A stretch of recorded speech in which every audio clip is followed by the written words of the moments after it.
नमस्कार, मैं एसके राजीव समाचार प्लस की खास पेशकश मुखिया जी जिंदाबाद लेकर हम पहुंच चुके हैं बेगूसराय जिले के क्षेत्र संख्या 5, जहां के निवर्तमान जिला परिषद राम स्वार्थ शाह जी हैं। हमारे साथ बात करने के लिए मौजूद हैं। इस इलाके की आबादी 66,000 है, जहां महिला 28,000 और पुरुष 38,000 हैं। राम स्वार्थ शाह जी सरकारी सेवा में थे, रिटायर किए, उसके बाद जनता की सेवा में लग गए। 5 साल हो चुके हैं। हम इनसे बात करेंगे और यह समझने की कोशिश करेंगे कि इस 5 साल में इन्होंने इस इलाके के लोगों के लिए क्या विकास किया। राम स्वार्थ जी, आपका बहुत स्वागत है हमारे खास कार्यक्रम में। शाह साहब, 5 साल का टेन्योर आपने पूरा कर लिया है, आप दूसरी बार आप चुनाव लड़ रहे हैं। 5 साल में क्या क्या किया आपने जनता के लिए? सबसे पहले मैं आपको हमारे सुदूर देहात में आकर हमारे द्वारा किए गए 5 वर्षों का कार्य का जानकारी लेने आए, इसके लिए मैं आप मीडिया वाले को कोटि कोटि धन्यवाद देना चाहूँगा। और मैं 5 वर्ष तक जो काम किया हूँ उसके बारे में मैं क्या बताऊँ, हमारे क्षेत्र का जनता बता रही है।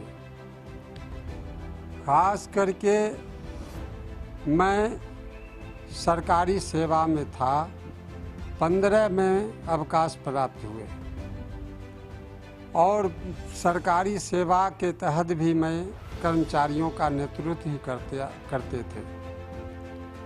ये तमाम लोगों को, हमारे क्षेत्र के लोगों को जानकारी था ये समाज सेवा भी कर सकता है ईमानदारी पूर्वक, इसलिए हमें 5 वर्ष तक सेवा करने का मौका दिया।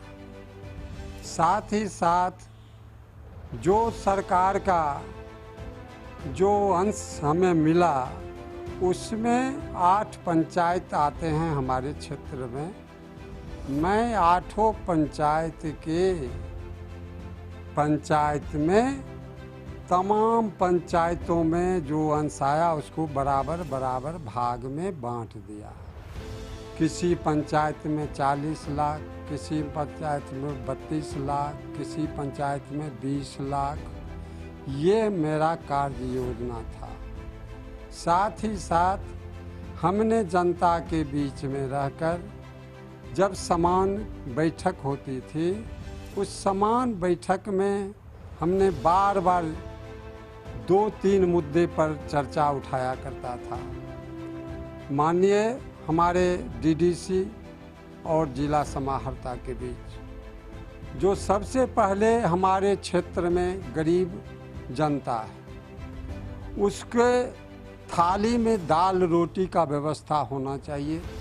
जो आपने मनरेगा के तहत गरीबों के लिए 90 दिन का योजना जो चलाया, जो काम हो या नहीं हो, 90 दिन का पैसा हम देंगे, इसको धरातल तक लाया जाए।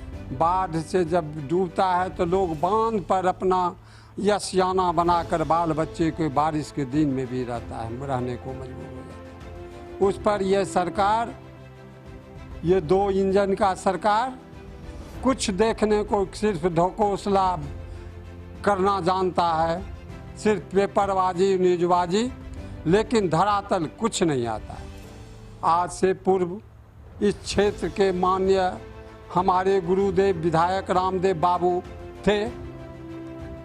यहाँ राजतंत्र जो कहा जाता था वो राजतंत्र नहीं, प्रजातंत्र था।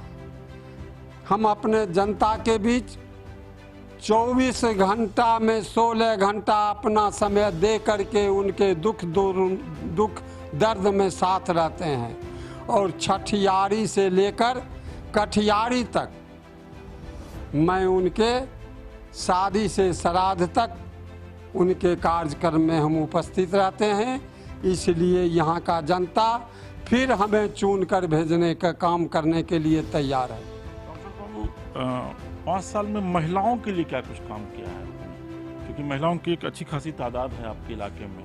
महिलाओं के लिए क्या कुछ आपने काम किया है पिछले 5 सालों में? महिलाएं सशक्तिकरण के तहत हमसे आज जीविका के माध्यम से रोजगार, हमारा प्रयास रहता है हर जीविका के पदाधिकारी के द्वारा उसको लोन आप दें सहूलियत के मुताबिक, और सारे महिलाएं लोन लेकर अपना अपना कोई छिट्टा का, कोई बीड़ी का, कोई पापड़ का, कोई मोमबत्ती का कार्य करके और स्वावलंबी बनी है और इस कार्यक्रम को सराहना करती है। इसलिए इस देहात के महिला गाय का लोन लेकर गाय पालती है और अपने परिवार को उन्नति की ओर ले जा रही है। क्योंकि ये मुख्यमंत्री 7 निश्चय योजना आपको भी पता होगा कि मुख्यमंत्री का ड्रीम प्रोजेक्ट है। मुख्यमंत्री 7 निश्चय योजना जो है, इसको सही मायने में ये योजना लूट खसोट की योजना है। कहीं भी सरकार का ये धरातल पर नहीं काम हुआ। गली जहाँ है वहाँ नाला बनना चाहिए, लेकिन कहीं नाला नहीं। आप वहाँ से कहीं से आए हैं, आप देहात में किसी ना गली में घुसे हैं तो वहाँ आपको पानी होकर गुजरना पड़ेगा।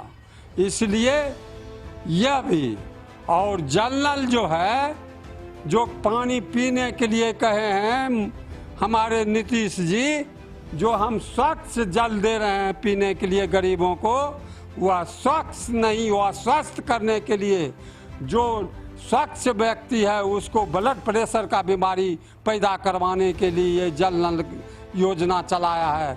डॉक्टर, एक बड़ा सवाल है कि शिक्षा और स्वास्थ्य को लेकर के, क्योंकि आप जिला परिषद से अभी निवर्तमान हैं, एक बड़ी जिम्मेदारी निश्चित तौर पर आपके ऊपर होगी, तो शिक्षा और स्वास्थ्य के क्षेत्र में आपने क्या कुछ खास काम किया है? सबसे मैं जिला परिषद में शिक्षा समिति का सदस्य भी हूँ और इस पर मैं तत्परता के साथ मैं काम भी किया हूँ। हर स्कूल को मैं देखा भी हूँ, लेकिन मुझे कमी यही दिखाई पड़ा जो नीतीश जी ने घोषणा किए थे, जो पेपर लाओ नौकरी पाओ, जिसके तहत जो अनपढ़ भी कहीं से सर्टिफिकेट लेकर उपलब्ध करा दिया गया, मुखिया के माध्यम से, पंचायत और प्रखंड के माध्यम से उसको नियुक्त कर दिया गया। जिसको एक अपने स्वयं एप्लीकेशन लिखने के लिए नहीं आता है, वैसे स्कूल में शिक्षिकाएं हैं, जिससे बच्चों को भविष्य अंधकार में है। अगले 5 साल को लेकर क्या कुछ रोड मैप तैयार किया है आपने? रोड मैप मेरा यही है, जो सबसे पहले हम क्षेत्र में जाते हैं तो राशन कार्ड का गड़बड़ी, वृद्धा पेंशन का गड़बड़ी, विधवा पेंशन का गड़बड़ी, लोग बसे हुए हैं रोड के किनारे। सरकार कहता है जिसको जमीन नहीं है उसको हम भूमि खरीद करके यसियाना बसाएंगे, लेकिन यह सरकार जिसको अपना जमीन यसियाना बसा चुका है गैरमंजूर जमीन पर, उसको सरकार पर्चा देने में आनाकानी करती है। हर प्रखंड में सीओ सिर्फ खाना पूर्ति करके अपना कार्यालय में पंखा का हवा खाती है। सर, तो एक आखिरी और महत्वपूर्ण सवाल है कि जनता आपको ही क्यों वोट दे? जनता मालिक होते हैं और जनता परखती है, जनता मूर्ख नहीं है। जनता को एक एक गरीब को भी समझदारी है। जो हमारे बीच हमारे माननीय हम जिसको चुने जिला परिषद के पद पर, वह हमारा ईमानदार और कर्मठ जिला पार्षद हैं या नेता हैं। इसलिए हम ईमानदारी पूर्वक, जिसको अगर कोई बीमार पड़ गया 12 बजे रात में आवश्यकता है तो हमें कॉल किया, हम 12 बजे 1 बजे रात में उसके घर पर पहुंच जाते हैं। चलिए, राम स्वार्थ बाबू हैं, सरकारी कर्मचारी रहे हैं, सिस्टम पर काफ़ी आक्रोशित हैं, लेकिन यह जरूर कहते हैं कि 5 साल में जनता के लिए काफ़ी काम किया है और आने वाले दिनों में अगर जनता इन्हें फिर से चुनती है तो इन्होंने जनता के लिए एक प्रॉपर रोड मैप भी तैयार कर रखा है। हालांकि ये तो आने वाला वक्त ही बताएगा कि इस बार फिर से राम स्वार्थ शाह जी जिला परिषद क्षेत्र संख्या 5 से जीतते हैं, जनता इन्हें माला पहनाती है या नहीं। फिलहाल मुखिया जिंदाबाद में इसके राजीव को दीजिए इजाजत। आप देखते रहिए समाचार प्लस। नमस्कार।